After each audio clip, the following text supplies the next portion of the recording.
Hi ladies, happy International Women's Day. This is such an amazing day to celebrate you, to celebrate all of us. I'm so psyched to be a woman, to be part of this world.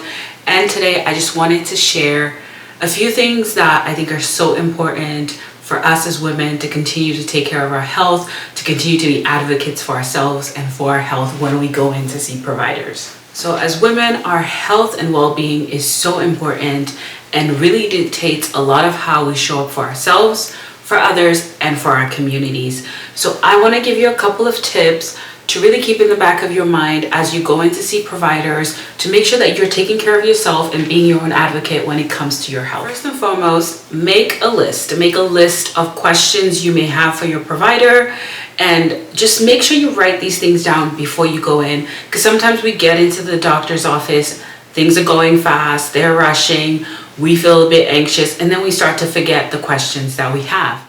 And if your provider has a portal that they take appointments on, or you can send the messages online, I highly recommend that you send those questions in ahead of time before you get there, as well as take a copy of it with you. Second is to slow them down, slow your provider down. A lot of times going to see the doctor feels like we're in some sort of a conveyor belt. They've got a lot of patients, there's a lot going on. My advice is to slow them down. Ask them to sit down, ask them to just kind of take the pace a little bit slower, that you have questions or things you would love to discuss, and just slow them down, because I know they're busy, but you are just as important. Next is to ask questions. You can never ask too many questions. If you go in and the doctor wants to just prescribe a medication for you, it's really in your purview and your right to ask questions. Ask them what it's for. What are the possible side effects? Do they have other options? Can you take some time to go and do your own research before you commit to taking that medication, or whatever else it is that you may have questions about? The next item is to bring a list of medications that you're taking, whether they are over-the-counter medications, whether they're prescription medications. Bring a list with you to your appointment.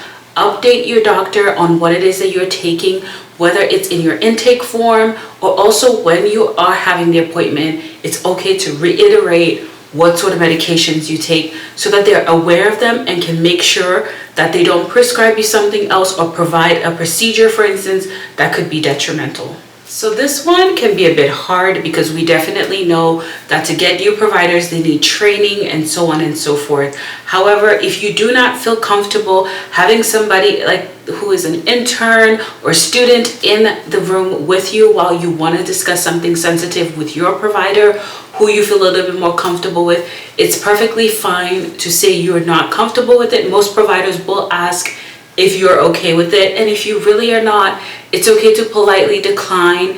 It is not an indication on that person or on you, but sometimes our health is sensitive and we don't have that level of comfortability with everybody, and it's okay to say no, not today, not right now, and maybe some other time, or maybe never. It's completely up to you. Okay, so this one is a little unique, but I think it works.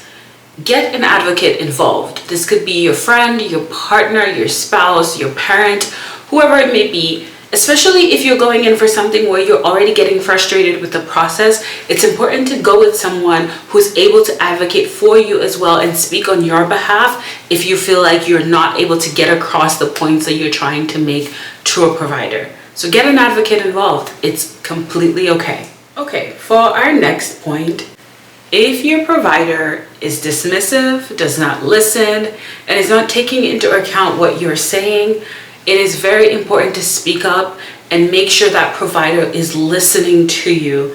If for some reason that continues to persist, it is very much in your purview to change that provider.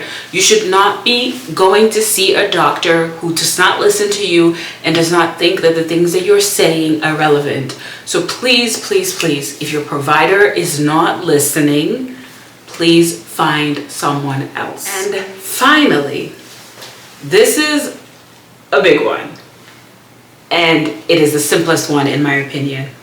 It is your body. You know what feels right and what doesn't feel right.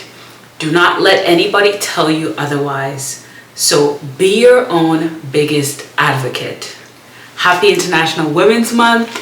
It's such a blessing to be a woman and to be part of this amazing community of women who are inspiring, breathtaking, groundbreaking, and all those things. Our health is so important and really affects how we show up in this world and how we show up to do all the things that we want to do, to thrive and to be part of this thriving and unique and beautiful planet.